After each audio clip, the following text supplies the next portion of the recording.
오늘 점심 때 떡볶이 너무 맛있어가지고 또 자먹고 이러신 거 아니죠? 너무 맛있게 잘 먹었습니다.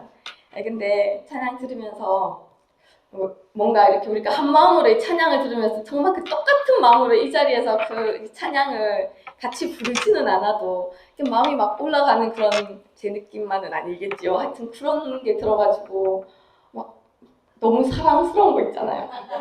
육신의 이 말이 아니라 정말 주님이 바라보시면 얼마나 사랑스러울까. 그럼 요새 이렇게 앞에 오전에 찬양할 때 쭉 서시면요, 막 해같이 빛나고 막 사랑스럽고 막 안아주고 싶고 막 그런 마음이 있는데 그게 주님의 마음이라는 생각이 들더라고요. 그런 마음으로 또 오늘 하나님께 그 말씀 올려드린 고백을 같이 함께하는 시간 가지게 해주셔서 너무 감사합니다. 제가 오전에 말씀 듣고 되게 은혜를 받았어요. 근데 사실 또 기억해야 되는 게 뭐냐면 강단에서 이렇게 내려가는 메시지가 결코 단독적으로 있지 않다고 말씀드렸잖아요. 지금 흐름이 있거든요. 흐름이요. 할렐루야. 왜냐하면 지금 부흥의 본질이 사랑이다. 부흥은 흥분이 아니다라는 메시지가 갔었어요. 사랑이라는 거예요. 그리고 부흥을 위해서 주의해야 될 게 있었다고 했죠. 깨어서 뭐라고? 옆에 돌아다니는 것들을 분명히 살펴야 된다. 하고 나서 지금 번제물이 된 교회에 대한 말씀이 지금 내려왔단 말이에요. 그게 이 단계적인 것 같아요. 여러분, 하나님 얼마나 참 이 단계가 정확하고 이제 계획적이시면서 하나하나 우리에게 알려주시는지 놀랍지 않습니까? 할렐루야! 네, 하나님 이름을 찬양합니다.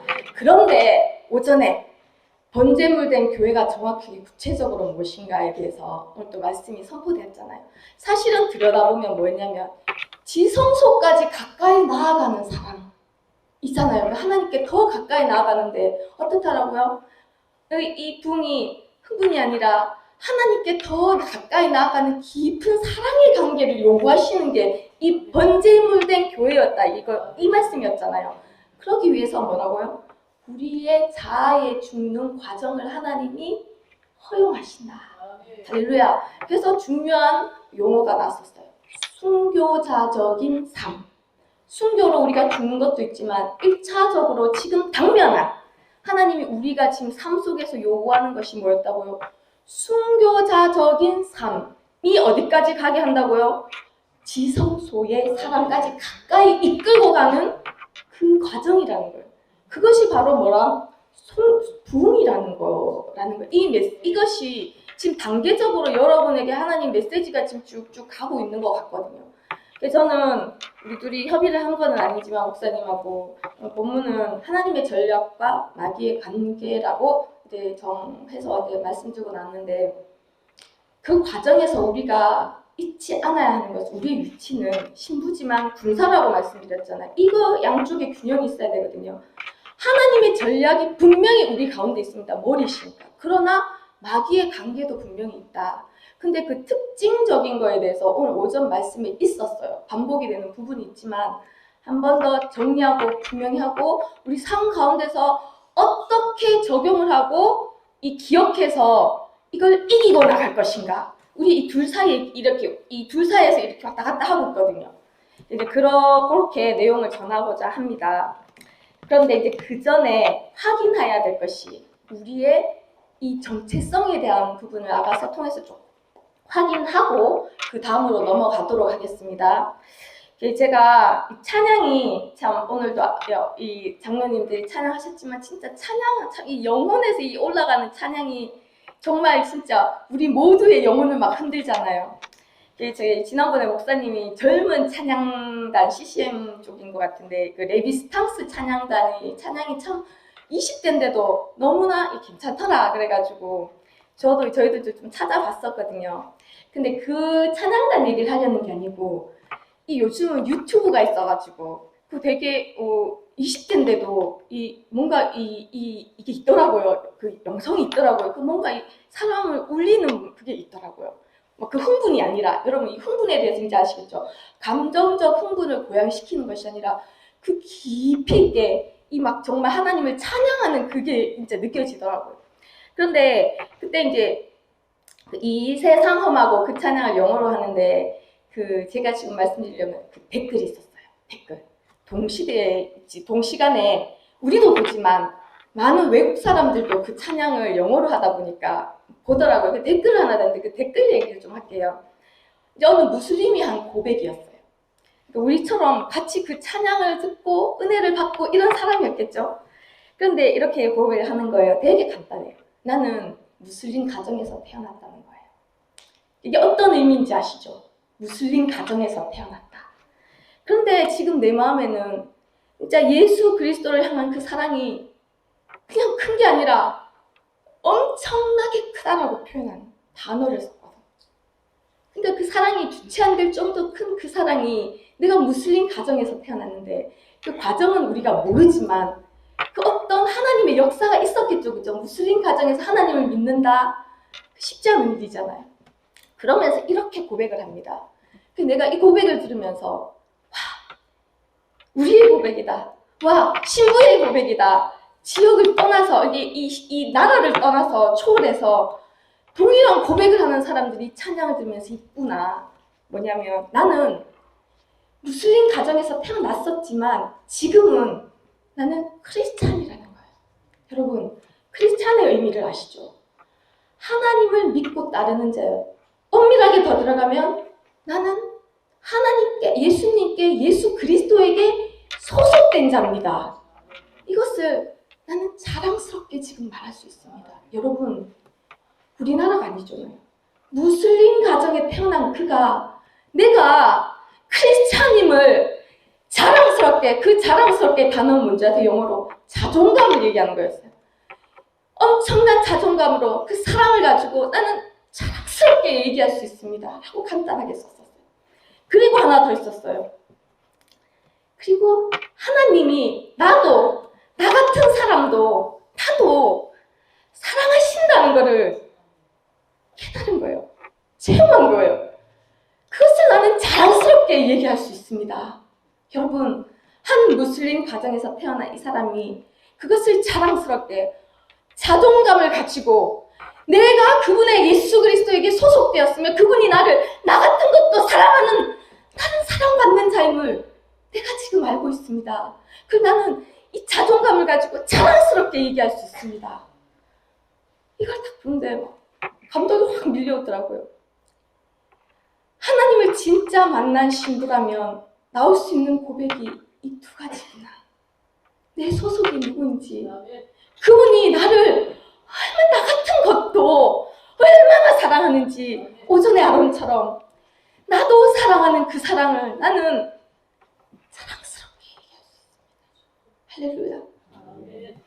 그것이 그 자존감을 회복한 고백, 그것이 우리의 고백인 줄 믿습니다.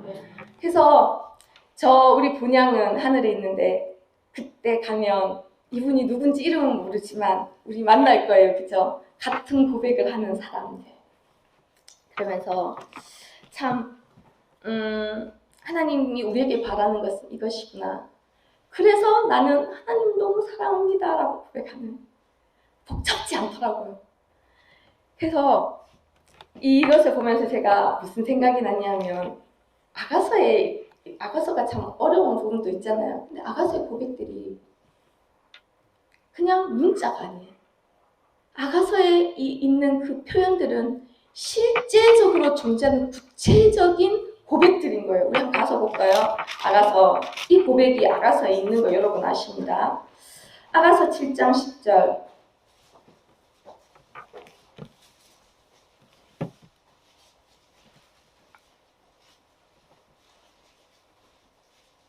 구약 966페이지 정도 됩니다.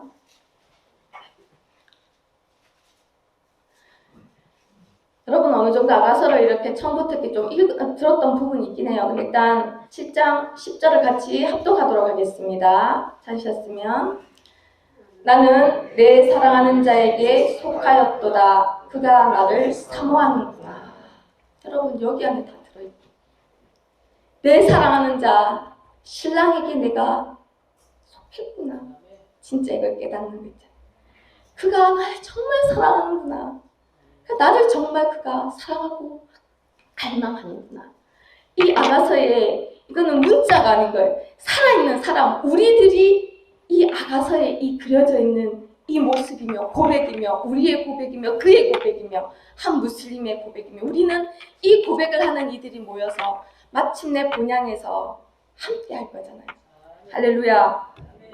그런데 이제 오늘 그 내용을 하기 전에 보면 이들이 바로 열매를 맺는다라고 되어 있어요. 밑에 13절에 귀한 열매가 마련이 되었다. 이 고백을 하고 깨닫는 자들이 바로 정말 늘 말씀을 드리지만 이 참포도 나무의 가지, 진짜 오늘 아론처럼 보잘것없고 헛되고 하나님 앞에 내세울 것 없고 부끄럽고 하자는 나지만 거기에 붙어서 열매를 맺을 수 있는 이 고백을 하는 자들이거든. 그러면서 그들이 뭘 맞냐면 아가서 8장 11절에 솔로몬이 바알하몬에 포도원이 있다라고 돼 있어요. 포도원이 있는데 지키는 자들에게 맡겨둔다. 이 열매 맺는 자들이 마침내는 뭘 하게 되냐면 이 하나님의 포도원을 열매 맺게 하는 그 일을 맡게 된다라는 거예요. 단순히 내가 열매 맺을 뿐 아니라 열매 맺게 하는 그 일, 포도원의 일들을 하나님이 맡긴다라는 거예요. 여러분 지금 우리에게 약속된 늦은비의 부흥이나 하나님의 이 차례대로 메시지가 오는 것들은 교회의 열매를 넘어서서 이 지역으로 이 열매가 확산되는 그 일을 너희를 통해서 하겠다, 너희에게 맡기겠다, 맡기는 자로 하나님이 지금 부르셨다라는 얘기거든요. 할렐루야. 그런 일들이 아가서에 표현이 되어 있는 거예요. 그런데 우리가 동시에 해야 되는 게 뭐라고요? 벽과 작은 여우를 잡으라는 메시지를 오래전부터 들었어요. 아가서 2장 9절에 보면 우리에게 신랑과 신부 사이에 벽이 있잖아요. 그리고 또 2장 15절에 보면 우리를 위해서 포도원을 허는 작은 여우를 잡으라. 열매를 맺어야 되는데 우리를 위해서, 사랑하는 신랑과 신부를 위해서 이 포도원에 열매 맺지 못하게 하는 작은 여우를 잡으라는, 그것이 동시에 포도원을 맡은 자의 사명이라는 거예요. 역할이라는 거예요. 포도원을 맡았기 때문에 열매를 맺어야 되기 때문에. 그래서 오늘 주제가 하나님의 전략과 마귀의 관계 양쪽 다를 우리가 이제 깨어서 늘 살피면서 가야 되는 이유이기도 해요. 근데 이것이 가능한 이유가 어떻다 하면, 자 볼게요. 아가서 6장 10절에 이 신부가 이미 준비되어 있어요. 우리가 하는 건 아니지만 준비되어 있는 거예요. 6장 10절에 아침 빛같이 뚜렷하고 달같이 아름답고 해같이 맑고 깃발 세운 군대같이 당당하다라는 거예요. 그가 준비가 되었기 때문에 여기 쓰인 용어들 보면 그는 공정하고 또 빛이 나고 밝고 그리고 다 이 진짜 하나가 되어가지고 하나로 이렇게 뭉쳐서 군대처럼 나아가는, 승리할 수 있는 모든 준비가 되어 있는 거예요. 승리. 그것은 근데 누구에게서 난다? 이 신부에게서 나는 게 아니에요. 승리는 누구에게서 난다? 하나 사랑하는 자를 의지하는 그 하나님, 그러니까 머리 되신 분으로 나는 거예요. 왜 그러냐면 아가서 8장 5절에 가볼게요. 그가 승리할 수 있는 이유는, 근원은, 힘은 어디서 나오냐면 아가서 8장 5절에 그의 사랑하는 자를 의지했다라는 거예요. 할렐루야. 의지했다라는 것이 우리의 머리가 되었다, 몸이 되었다, 이 표현처럼 연합되었다는 거예요. 연합되었기 때문에 다른 어떤 것도 의지하지 않는 거예요. 우리는 세상을 살아가면서 의지했던 것들이 많잖아요. 이제 그 사랑하는 자만 의지하는 그 힘 때문에 준비된 신부는 승리가 가능한 거예요, 여러분. 그래서 어떻다? 거친 들에서 올라온다는 거예요. 거친들이 뭔지 아시죠? 여러분이 건너왔던 그 광야들, 여러분이 훈련받았던 그 모든 것들에서 여러분이 머물면 안 되는 거예요. 올라가야 되는 거예요. 근데 누구를 의지해서? 연합된 그 하나님의 사랑을 의지해서 이제 올라간다는 표현을 해요. 근데 사실 여러분 방향을 아십니까? 이 성경에서 올라간다는 건 하나님께 가까이 간다는 뜻이에요. 방향성이. 성경에서 올라가고 수도로 올라간다고 그러잖아요. 성경에서 올라간다는 것은 하나님을 향해서 가까이 나아가는 거예요. 이 광야에서. 그러니 오전 메시지처럼 이 지성소로 더 깊이 들어가는 것이 가까이 나아감이잖아요. 이렇게 의지하는 자가 더 깊이 더 가까이 올라가는 거예요. 그래서 우리가 그 준비가 되었다고 믿습니다. 그런데 이것을 이제 이렇게 이제 올라가는 사람들이 뭐냐면 하나님의 전략을 의지하는 사람들이 사실은 우리가 늘 말씀드리지만 왜 교회의 머리는 그리스도고 몸은 우리 지체라고 하냐. 우리가 이제부터는 의지해야 될 분은 그분이고 그분의 전략이 있다라고 했잖아요. 이 전략 부분에서 우리가 이제 삶에서 나타나면 헷갈리는 부분이 있어요. 여러분 볼게요. 이제 여호수아로 넘어가도록 하겠습니다. 자, 여러분 그림이 그려지셨어요? 그림이 그려지시기 원합니다. 아까 뭐라고요?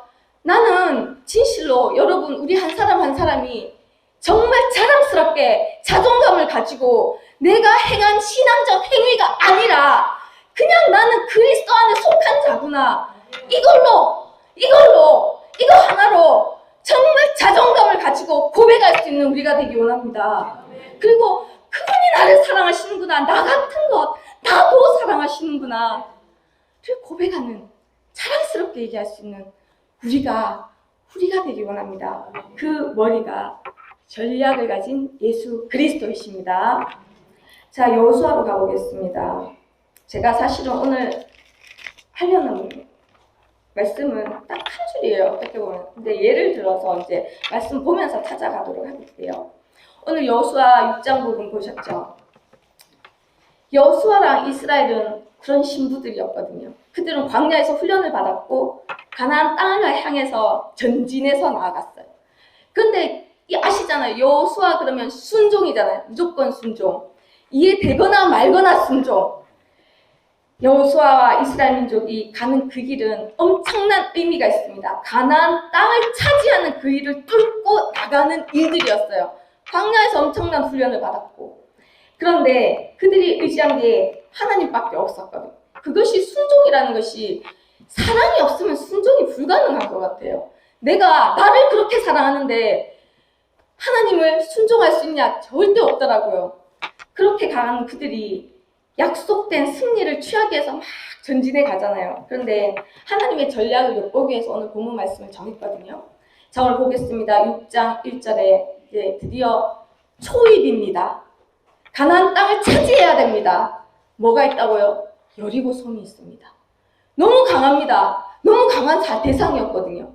이스라엘도 알고 있었고 사실 가나안 주민들도 알고 있었어요. 이 성은 난공불락이었다.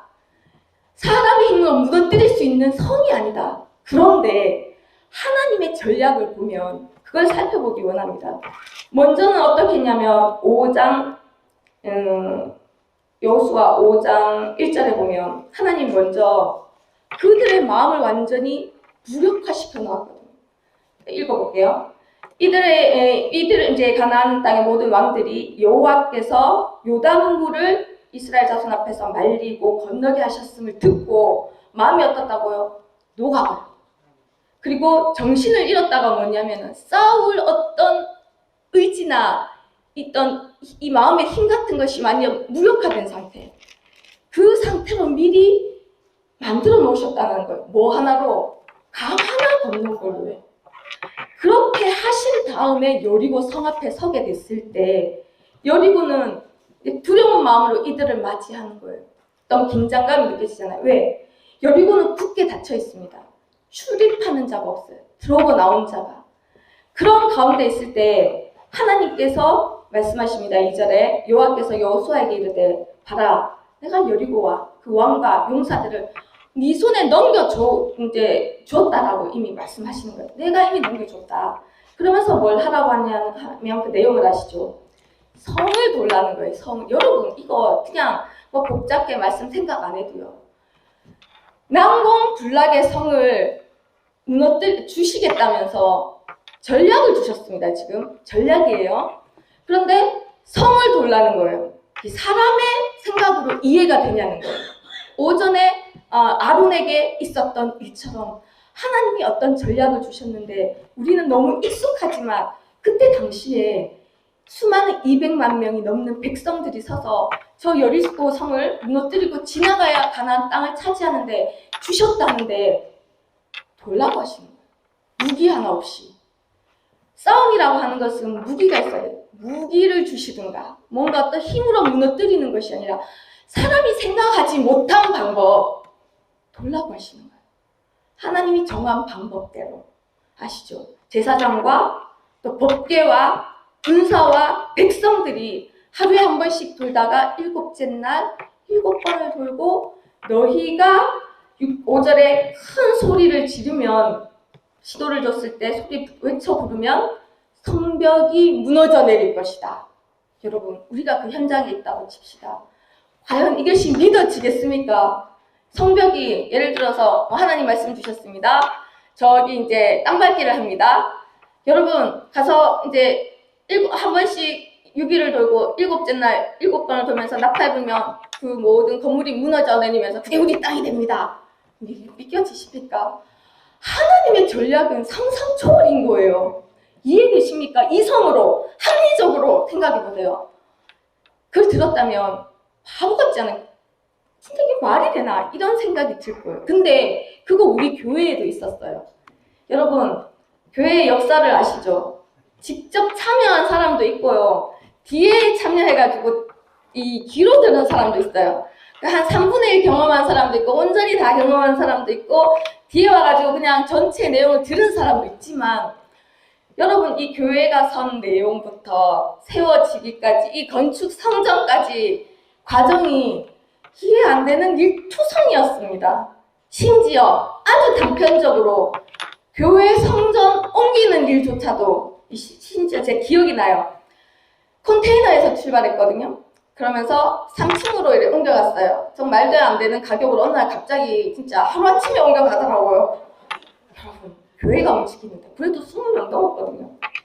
갑자기 거기로 옮겨가더라고요. 그러고 있다가 얼마 있다가 또 갑자기 지하로 간다네요. 그때는 반대하시는 분도 있었어요. 제 기억나요. 누군지는 기억이 안 나요. 아 진짜 웃기잖아요. 왜냐면 3층에 이제 좀 적응할 만하니까 이제 항상 포화 상태에서 그랬어요. 작은 컨테이너가 포화 상태이면 3층으로 갑자기 자꾸 계획을 안 세웠는데 갑자기 3층에서 또 포화 상태에 이르면 지하로 가게 되는데 지하는 다들 마음에 안 들어 하셨어요. 왜냐면 지하가 오랫동안 비워져 있던 뭐 다방인가 뭐 그래가지고 갔는데 형편 없었나 봐요. 저는 못 봤거든요. 이건 아니다라고 생각하신 분들이 제가 많았던 걸로 제가 기억이 나거든요. 그런데도 어쨌거나 여러분 이해가 안 되는 거잖아요. 더 좀 이왕 가려면 좀 좋은 데 가는 게 사람의 생각이잖아요. 근데 왜 지하로 가냐고요? 지하도 좀 깊었잖아요. 그러고 갔었거든요. 그래서 좀 적응할 만하면 그때도 또 일도 많았어요. 반대해가지고 또 하나님 뜻 아닌 때 또 이렇게 뭐 그런 거 있잖아요. 하나님 뜻에 반대하는 거에 하나님 또 이렇게 안 기뻐하셔가지고 또 여러 가지 과정이 있었어요. 그러다가 건축을 짓는다는 거예요. 건축도 갑자기 졌어요. 땅 구경하시는 듯 하다가 땅을 사버리시고 그러다가 갑자기 건물을 막 지었거든요. 그래서 아마 여러분 황당한 경우가 많았어요. 왜 이렇게 돈이 없었거든요. 우리 돈 아시죠? 얼마 있었는지. 진짜 지어야 되는 금액에 20분의 1도 없었거든요.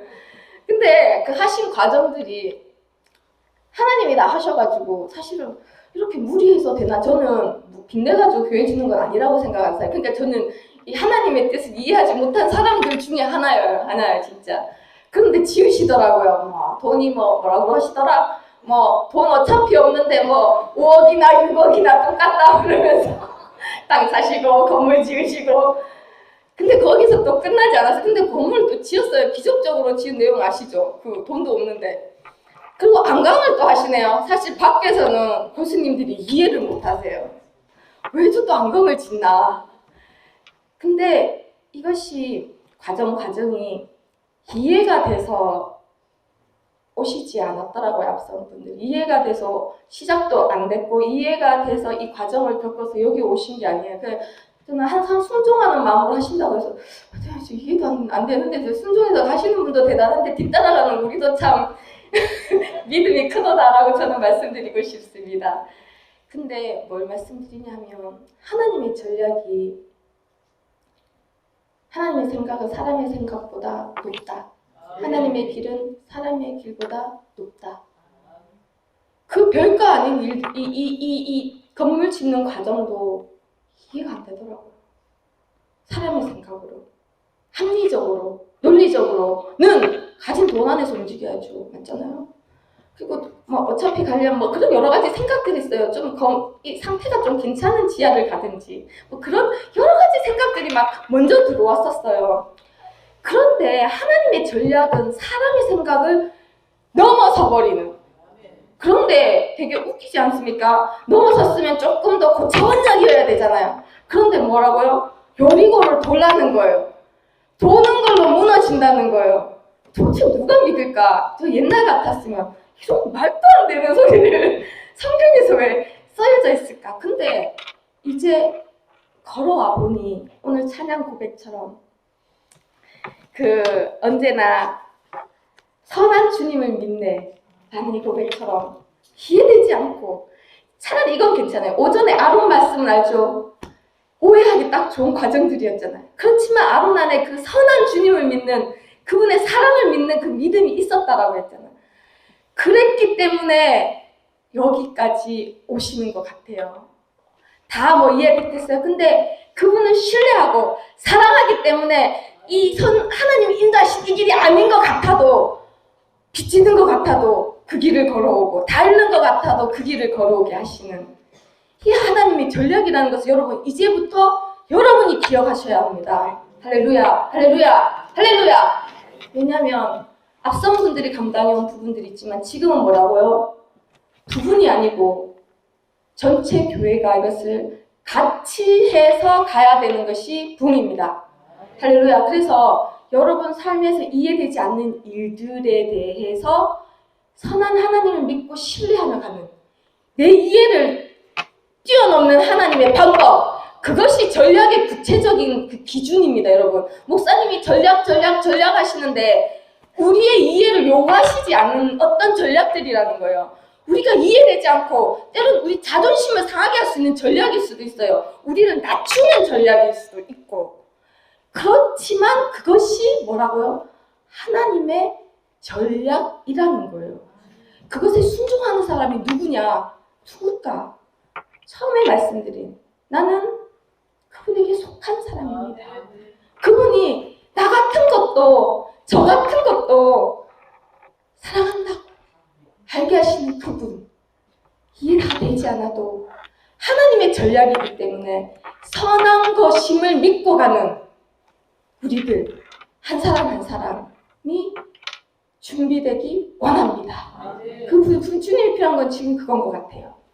사실 여호수아 결국은 나는 뭐 이런 바보 같은 생각이 있어 라고 얘기했지만 성경은 증거합니다. 여호수아 6장 20절에 백성이 외치고 제사장들은 나팔을 불매 백성이 나팔 소리를 들을 때 크게 소리질러 외치니 어떻게 됐다고요? 성벽이 무너져 내린지라.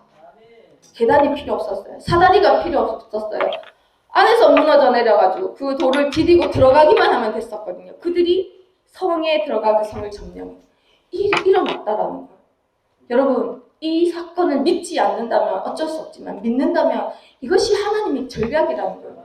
근데 왜 그렇게 했을까? 근데 이런 것이 곳곳에 있었어요. 기드온, 아시는 말씀을 할게요. 모르는 말씀은 또 설명하니까. 기드온 아시죠? 기드온 부를 때 사사기 7장 12절에 얼만큼 왔다고요? 모래떼 같이 왔대요. 모래떼. 낙타랑 사람들이 얼마나 많은지 셀 수 없이 메뚜기 같고 또 그 해변의 모래떼 같았다고 하거든요. 그렇게 많은 사람들이 적들이 밀려왔는데 꼴랑 300명 딱 뽑아놓고 보내시는데 무기도 없고 아무것도 없이 어떻게 보냈다고 되는지 아시죠? 나팔, 또 빈 항아리, 횃불 이 꼴랑 다거든요. 근데 거기서 하나님의 전략대로 순종했는데 어떻게 된지 아시죠? 승리했다. 여러분, 승리는 보장되어 있지만 하나님의 이해할 수 없는 전략을 따르고 순종하는 자가 승리할 줄 믿습니다. 여러분, 지금은 이제는 패배하면 안 돼요. 승리하셔야 됩니다. 할렐루야. 왜냐? 내 패배에서 끝나면 괜찮은데 이미 이 연결이 돼 있잖아요. 나의 패배는 공동체의 패배에 이어져요. 틈이 돼요. 꼭 패배라는 표현이 이상하지만 그러니까 가능하면 승리하고 나가는 공동체로 강건해져야 된다는 겁니다. 그래서 전략은 뭐라고? 우리의 생각으로 이해할 수 없다. 정말 어리석게 보이는 게 거의 많다. 왜? 여러분, 우리의 방법대로 더 지혜했으면 우리가 내 능력으로 했다라고 자랑하지 않겠습니까? 근데 그 어리석은 방법으로 행하시는 분이 하나님이시구나를 만민이 이 세대에, 다음 세대에조차 인정하지 않을 수 없도록 하나님이 하시는 방법이라는 거죠. 여러분, 우리 교회의 이 역사를 바라봤을 때 누가 내가 했다 라고 할 수 있는 분이 아무도 없습니다. 건축을 지면 돈이 필요하잖아요. 돈을 한 10억 내놓은 분은 내가 했다 라고 할 수 있지만 없어. 하나님이 하셔가지고 주체자가 없기 때문에 아무도 내가 했다라고 할 수 있는 분이 없잖아요. 우리 다 같이 하나님 뜻에 순종해서 이렇게 가고 있으니까. 안강도 마찬가지입니다. 사건이 복잡해 보이죠? 가만히 들여다보십시오. 내가 했네 라고 할 수 없게 돼 있습니다. 구조적으로. 가만히 들여다보니 하나님이 치밀하시고 머리가 너무 좋으신 거예요.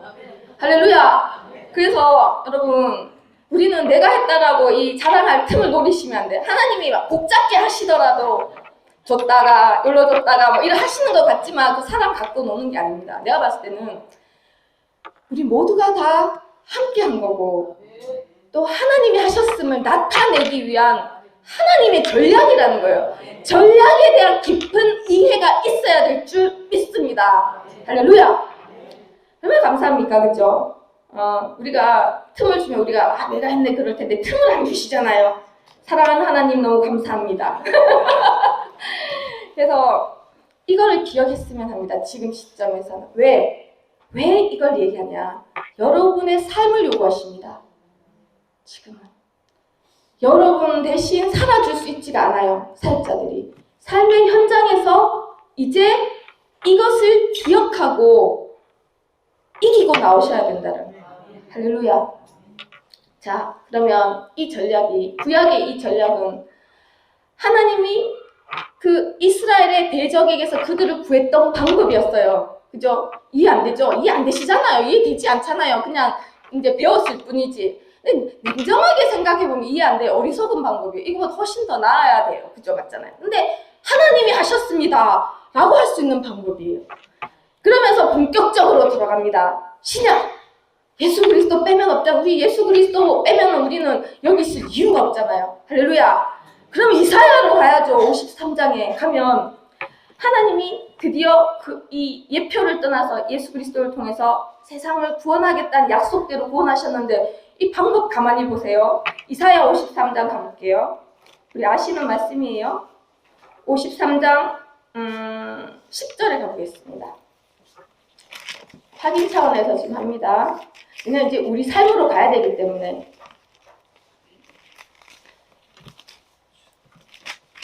53장 10절. 하나님의 이제 작전입니다. 전략입니다. 진짜 이제 근본적으로 하나님이 하시려는 일을 지금 하시는 거예요. 여호와께서 그에게, 예수 그리스도에게 그의 영혼을 속건 53장 13, 10절 보시고 계시죠? 예수 그리스도에게 그의 영혼을 속건 제물로 드리기에 이르면 씨를 보게 된다는 거예요. 열매를. 하나님 죽어서 죽으면 많은 열매를 맺는다라고 했죠. 그 씨를 보기 원하시고 그것이 하나님의 기뻐하시는 뜻을 성취하는 것이다. 그런데 어떻게 한다고요? 그를 상하게 한다고. 씨를 보는데 속건 제물이 되는데 씨를 보고 기뻐하는 뜻을 성취하는데 그가 어떻게 하는 하나님의 전략이라고요? 대신 상하게 한다는 거예요. 할렐루야. 대신 질고를 당하게 하기를 원하셨다라고 돼 있어요. 할렐루야. 아시죠? 내용. 그러면서 53장을 읽어보면 예수님이 이 땅에 오셔서 멸시받고 버림받고, 이 단어를 잘 보세요. 여러분 삶에서 하나님이 허용하실 수 있는 것들이에요. 여러분, 이것이 번제물된 교회의 순교자적인 삶을 살아내야 되는 우리에게 지금 일어나고 있는 일일 수도 있는 거예요. 가만히 보세요. 53장 3절에 멸시, 버림받고, 강고를 알고, 질고를 알고, 귀히 여기지 아니하고, 그런데 그게 뭐라고요? 우리의 것이라는 거예요. 그가 찔리고 상하고 징계받고 채찍받아서 우리가 나음을 입었다. 이 방법이 여러분 우리가 이해가 되십니까? 우리 이해 안 돼. 저는 이해가 아직도 안 돼요. 어떻게 이것으로 대속이 가능한가? 어떻게 이런 방법으로 예수 그리스도를 보내서 우리를 구원할 수 있는가? 우리는 교육을 받았지만 하나님의 방법이 이 방법이라는 거예요. 어떻다고요? 제물이 필요하고 대신 속건 제물이 돼서 그가 씨를 죽으면 열매를 맺는, 그것이 하나님이 기쁘시게 하는 뜻이라는 거예요. 여러분, 이것이 예수 그리스도는 본을 보여주신 거잖아요. 우린 누구라고요? 그분께 소속된 사람들, 크리스찬입니다. 그 소속된 우리 안에 있는 그분은 동일한 일을 우리 가운데서 이 시대에도 행하신다는 거죠. 할렐루야. 여러분, 그분은 어디로 가십니까? 교회만 제발 좀 주님이 계셨으면 좋겠는데 어딜 따라가시죠? 삶으로 가신다는 거예요. 우리 삶 가운데로. 이제 요구하시는 게 오전에는 번제물된 교회. 우리의 삶 가운데서 그분이 주장하시겠다라는 거예요. 할렐루야. 어떤 것을? 예수님이 하신 이 일을. 여러분, 어제 어떤 안방에 갔었어요. 근데 이렇게 나눔을 하다 보니까 어른들이 우리 교회는 특이하게도 다 일을 하세요. 능력자들이세요. 나이에 상관없이 다 일을 하시거든요. 그런데 많은 어른들이 그 일터에서 사실 이제 훈련을 받고 계시더라고요. 사람을 통해서 훈련을 받고 계신다는 고백들을 하시더라고요. 근데 저희 어머니가 연세가 제일 많아요. 작년에 일터에서 엄청 연단을 받으셨거든요. 사랑으로. 80 먹은 노인도 포기하시지 않는 하나님, 어떻게 생각하십니까? 하나님은 정말 있잖아요. 끝까지 가시는 거예요. 80을 포기하지 않으시면 여러분은 다 그 전이잖아요. 여러분 절대 포기하시지 않습니다. 확실합니다. 저도요, 목사 되기 전에 그때 현장 한 1년 가 있었잖아요. 그 전인가 학교 다닐 때쯤이었구나. 정말 갑질을 당하는데 숨 쉴 수 없을 정도로 막 갑질을 당해가지고 전화만 받으면 이게 있잖아요. 막 증상이 올 정도로 스트레스를 받았었어요. 1년 넘게. 근데 그때 여러분 이 전략입니다. 여러분 삶에서 일어나는 일이 하나님의 전략인 것을 기억을 하셔야 돼요. 이제 할렐루야. 어제 누가 그러시더라고요. 그게 연관된 줄 몰랐다라고 하시더라고요. 연관을 이제 시키셔야 돼요. 여러분은 삶에서 어떤 일이 일어나잖아요. 환경과 사람을 통해서 일이 일어나면 저놈이 문제야 또는 저 환경이 문제야 이렇게 하시면 이제 안 된다는 거예요. 수준이 너무 높아요. 하나님의 전략이다가 확 떠올라야 돼요. 80 먹은 노인도 한다니까요, 여러분. 나 진짜 좀 그거는 애지러웠어요. 80 먹었는데 조금 봐주시면 안 돼요. 아니요. 철저하게 깨부서져서 포기할 때까지 하시더라고요. 여러분, 내가 맞다라고 생각하는 거를 80 먹어도 포기해야 끝이 나더라고요. 뭔가 반복되십니까, 여러분? 아직 끝이 포기가 안 된 거예요. 하나님의 전략이 여러분 삶 가운데서 운행하십니다. 그래서 기억하셨으면 좋겠습니다. 기억하시고 알아야 되고 연결해야 되고 이겨야 됩니다. 어찌 이깁니까? 못 이깁니다. 구덩이에 들어가면 가만히 있으라고 그랬잖아요. 가만히 있는 게 최고더라고요. 제가 그 갑질 당할 때 스트레스 너무 받아가지고 그 사람이 전화를 맨날 해요. 갑질 진짜 심하게 했었어요. 근데 그것이 처음에는 화가 나요. 이 아론처럼 잠잠하면 좋은데 막 일이 있잖아요. 막 분노와 막 이게 있잖아. 그냥 막 여기서 막 터져 나오더라고요. 방언처럼. 불만감. 방언보다도 잘했어요. 불안감. 막 죽일러 하면서 죄송합니다 하나님. 근데 그런 마음이 진짜 어떻게 저런 악한 사람이 존재할 수 있지? 내가 뭘 잘못했다고. 근데 나중에 되니까 이것이 하나님이 나를 향한 전략이구나. 다루심이 있구나. 그래서 그때쯤에 목사님이 구덩이에 빠지면 가만히 있으라 하더라고. 가만히 있는 것도 쉬운 일은 아니에요. 여기서 막 불이 막 나더라고요. 불 나는 대로 있어요. 여러분 불 나는 그 순간 처리되는 거 아세요? 왜 풀 못 뿌리겠습니까, 여러분? 풀 못 뿌려 들어가 왜 하나님이 풀 못 뿌리라는 그 단어를 정확하게 쓰셨을까? 가만히 구덩이 있으면 진짜 불 속에 있는 것 같아요. 여기 가슴이 억울해가지고 억울함으로 막 불타는 거 회오리처럼 막. 그런데 거기 가만히 타고 있어야 처리가 돼서 나옵니다, 여러분. 아니 제가 경험상으로 드리는 말씀. 그래서 그 가운데 있는 분들이 있다면 여러분 타는 속에서 구덩이에 빠져서 그 속에서 그냥 타십시오. 이렇게 타가지고 그런데 타야 긍휼이 내려옵니다. 이걸 간증하고 싶었습니다. 제가 그 사람을 얼마나 미워하고 스트레스 받았냐면 진짜 막 1년 반을 병원에 정신병원에 가야 될까? 이 정도로 진짜 힘들었어요. 근데 나중에 되니까요. 그 사람도 갑질을 당합니다. 이 사회는 이 연쇄골이잖아요. 어느 순간에 그 사람이 갑질을 당하는 현장에 제가 있었어요. 근데 내가 갑질 당해봤잖아요. 그때 이미 불타가지고 처리가 많이 된 거예요. 그전 같았으면 꼬방씨다. 봐라. 네가 나한테 그러더니 네가 당하잖아. 싸다 싸. 이렇게 했을 것 같아요. 근데 풀무불에 타버리니까 자아가 이제 많이 내려가죠. 긍휼이 나요. 내가 그 갑질이 뭔 줄 아니까 지한테 당해서 지가 당하고 있는 거예요. 너무 너무 마음이 아파가 정말 찢어질 것 같은. 그러면서 그 사람을 그 상황에서 제가 편을 들어줬어요. 그 사람 편이 돼주고 싶더라고요. 갑질 당한 사람끼리. 목사님이 그랬어요. 기도를 하는데 기도로 그 사람 상태 아는 것을 끝나면 안 된다. 그 사람을 그렇기 때문에 긍휼히 여기는 마음까지 기도가 가야 된다. 거기까지 가서 그 사람이 저를 그 다음날 180도로 완전히 깍듯하게 하면서 관계가 저절로 회복이 됐었거든요. 그러면서 그 모든 시험이 종료가 따당. 그러면서 하나 제가 이해를 했죠. 전략에 대해서 이해가 되십니까, 여러분? 여러분 같은 상황이 있다면 끝이 나야 됩니다, 여러분. 풀무불에서 타기를 뜻을 정한 다니엘. 이 정확합니다, 이 표현이. 다니엘이 뜻을 정했다고 목사님이 맨날 얘기하셨잖아요. 누가 지금 있는 풀무불에서 타기를 뜻을 정하셨습니까, 여러분? 하나님 앞에서 손 드시기 바랍니다. 기도하면서. 할렐루야. 그것이 이 번제물된 교회. 번제물된 교회는 이름만 지금 있는 게 아닙니다.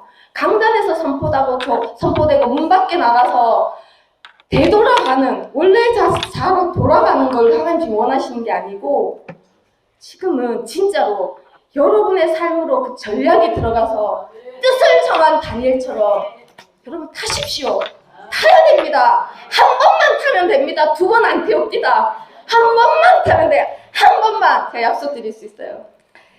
타면 여러분이 그렇게 원하는 긍휼, 사랑 안 내려올 수가 없습니다, 여러분. 그런데 두 번째가 있습니다. 마귀의 관계. 이거를 제일 싫어하는 게 누굴까요? 마귀의 관계라니까요. 지난주에 말씀드렸죠. 관계 뭐라고? 마귀는 주먹구구가 절대로 아닙니다. 조직적인 관계. 아주 나쁜 깨를 가지고 이 계획을 하고 여러분에게 들이대는 거예요. 우리는 흔히 마귀라고 좀 약간 작은 여우다. 목사님 말씀하셨지만 작은 여우 맞아요. 하나님이 승리했으니까. 그렇지만 꾀가 있다라는 거예요. 덤벼드는데 마구잡이로 막 이 포도원을 헐지 않아요. 전략을 가지고 나쁜 깨를 가지고 조직적으로 연구를 해서 누가 그럽니다. 밤새 연구한대요. 우리가 잘 때. 우리가 이제 두 다리 뻗고 자는 그 시간에 마귀는 그 관계를 연구한다라는 거예요. 쟤는 저거 치면은 홀랑 넘어가. 연구해가지고 그러면 요 방법으로 하자. 이렇게 온다라는 거예요. 우스갯소리로. 그렇게 조직적으로 덤벼드는데 우리가 모든 것을 오늘 다시 갑시다. 이렇게 에베소서 보겠습니다. 이 두 번째 기억할 겁니다. 뭐라고요? 마귀의 관계가 있다라고. 조직적으로 계획하고 덤벼드는 겁니다. 주먹구구가 절대로 아닙니다. 결과를 예상하고 여러분한테 덤벼들고 여러분의 약점이 뭔지 압니다. 그것이 관계입니다. 여러분의 약점, 여러분 아시죠? 반복적으로 넘어지는 거. 그러면서 이들이 어떻게 한다고요? 12절, 에베소서 6장 12절에 이것이 혈과 육이라고 생각하게 한다는 거예요. 여러분, 우리가 선교자적인 삶을 훈련받는 곳이 어디라고요? 가정, 직장, 세상, 또 교회 안도 있을 수 있어요. 교회도 교회 특히 공격이 심하잖아요. 여기에서 훈련이 돼야 되는데 이것을 치고 들어온다니까. 이 모든 일어나는 일들을 어떻게 보게 한다고요? 사실은 영적인 건데 혈과 육으로 보게 한다는 거예요. 일터에서 나를 가패하는 그 갑질을 하는 그 사람이 혈과 육으로 보였습니다. 저 사람이 나쁘기 때문에 내가 갑질을 당한다는 겁니다. 나는 고소를 해야 되는 거예요. 저 방송국에다가 고소를 해가지고 저 사람이 갑질을 합니다. 아니면 게시판에 올려야 될 그런 상황으로 저는 인지를 했습니다. 처음에. 그런데 말씀을 듣다 보니까 아니라는 거예요. 혈과 육으로 볼 일이 아니라는 거예요. 여러분은 그 너무 영적 배우, 마귀의 관계를 보셔야 되는 거예요. 할렐루야! 자, 그런데 어떻게 한다? 요까지 기억하시죠? 요거 되게 중요합니다. 근데 왜 그렇게 문제 아십니까? 하나님의 전략보다 더 합리적입니다. 마귀가 주는 생각들이. 하나님의 방법은 오히려 어리석고 이해되지 않고 왜 저것이 효율성이 없어 보이지만 마귀가 주는 생각은 마귀가 넣어주는 생각들은 혈과 육으로 보게 할 수 있는 이유가 합리적이라는 거예요. 합리적이고 나를 합리화할 수 있는 것들로 주는 거예요. 예수님이 그 유다 있잖아요. 가룟 유다. 처음에 어떻게 했다고 하죠? 요한복음 13장에 예수를 팔려는 생각을 불어넣어줬다. 그 욕심에서 출발하는 거긴 하지만 과정이 있었어요. 사단이 그러면 그 속에 들어가고 행동으로 옮겼어요. 그런데 우리가 마귀가 주는 생각을 허용하는 것이 정말 어디까지 간다고요? 행동까지. 생각을 넣어서 받아들이면 그것이 사단이 그걸 통해서 들어오고 그것을 행동화하는 데까지 가는 것이 마귀의 관계라는 거예요. 그러니 하나님의 전략과 관계 사이 분명히 구분할 줄 아는 여러분 되시기를 간절히 소원합니다. 그리고 마지막, 이건 생각이잖아요. 감정도 무서워요. 불화살이 있습니다. 자, 읽어보겠습니다. 에베소서 6장 16절. 모든 것 위에 믿음의 방패를 가지고 이로써 뭐가 있다고요? 악한 자의 모든 불화살을 소멸하는. 악한 자의 불화살, 여러분 이거 맞으면 여러분 경험 한 번씩은 제가 다 했지 않을까 하고 지금 생각은 하는데 저는 엄청나게 맞았거든요. 예를 들어 섭섭마귀, 그 우리끼리 얘기하잖아요. 섭섭마귀, 서운마귀는 맞으면은 제일 강하다라고 얘기하잖아요. 이 마귀가 감정적으로 교란시킬 수 있는 불화살을 쏜다는 거예요. 특히 교회 안에 만약에 그런 일이 일어나면 목사가 어떻게 저럴 수 있어? 강대상에서 말씀을 선포했어요. 제가 제일 많이 한 거예요.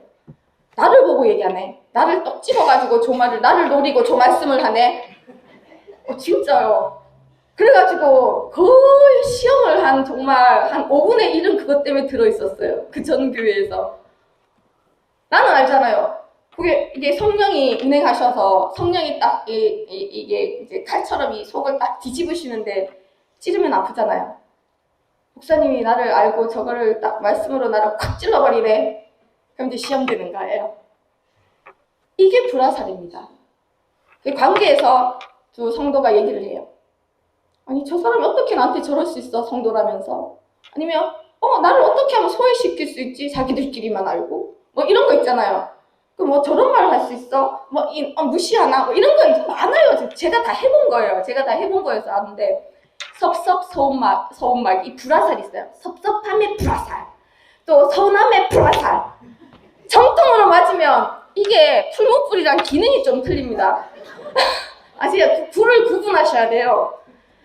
성령의 불은 불화살, 이렇게 풀무불에 들어가면 확 태워가지고 아까 긍휼과 사랑이 흘러가게 하지만 이 불화살은 어떻게 한다고요? 영혼을 태웁니다. 완전히. 이 감정 있잖아요. 이게 불쏘시개처럼 감성이 활활활활 타가지고 꺼지지 않는 지옥불처럼 나를 잡고 흔드는 거예요. 제가 해봐서 안다니까요. 두 개가 틀리더라니까요. 그래서 풀무불의 불과 이 불화살의 불이 틀린 것을 여러분이 구분을 하셔야 돼요. 맞으면 안 돼요. 그래서 어떻다고요? 맞으면 오래가. 맞으면 얘가 어떤 기능을 하냐면 교회에서 나가게 해요. 많은 분들이 교회에서 서운함과 섭섭함 때문에 시험 들어서 나갔다라는 인구가 엄청 많습니다. 뭐냐? 이 불화살을 맞으면 분리를 시키는 거예요. 감정적인 게. 감정에 불이 타는데 어떻게 이럴 수가 있어? 자고 일어나면 불이 더 활활 타올라요. 그러니 맞으면 안 돼. 믿음의 방패를 가지고 있어요. 그래서 아까 찬양이 너무 감사했습니다. 어떻다고요? 나는 선한 주님을 믿네라는 방패가 있어야 되는 거예요. 억울해도 섭섭해도 하나님의 뜻이 이 가운데 있구나. 그런 여러분 뭔지 아시겠죠? 그래서 이 메시지가 흘러가고 있는데 여러분의 삶을 요구하십니다. 삶 가운데 하나님의 전략이 이해되지 않는 게 거의 태반입니다. 여러분 말씀드렸습니다. 여러분 생각과 완전히 다릅니다. 모든 환경, 사람의 시험들, 나를 힘들게 하는 모든 것들이 허락된 것들이 있다라는 거예요. 그것은 어떻다? 타야 되는 것들이 있어요. 용납이 안 돼요. 저는 사실 아시잖아요. 여러분 전부 이 정도 성숙 되면 뭐 때문에 그런지 아는데 인정하기 싫을 뿐이잖아요. 풀무불에서 타면 끝난다니까요. 고통스럽죠. 죽는 게 뭐 쉬우면 자아의 죽음은 안 쉽다라고 표현되어 있잖아요. 자아의 죽음이 힘들기 때문에 죽음이라고 하는 타기 원합니다. 그리고 또 기억해야 되는 거 마귀의 관계, 그 불화살과 그 생각을 넣어서 영적인 일이 아니라 이 혈과 육으로 자꾸 이렇게 생각하게 하는 그 모든 것에서 분명히 기억하되 합리적이다. 여기 속지 않기 원합니다. 내 생각에 속지 않기 원합니다. 하나님은 합리와 거리가 멉니다. 효율과 거리가 먼 분입니다. 그분의 길은 우리의 길과 다릅니다.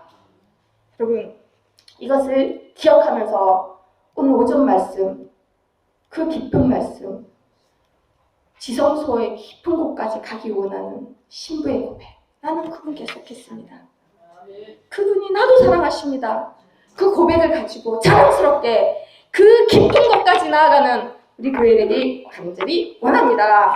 할렐루야.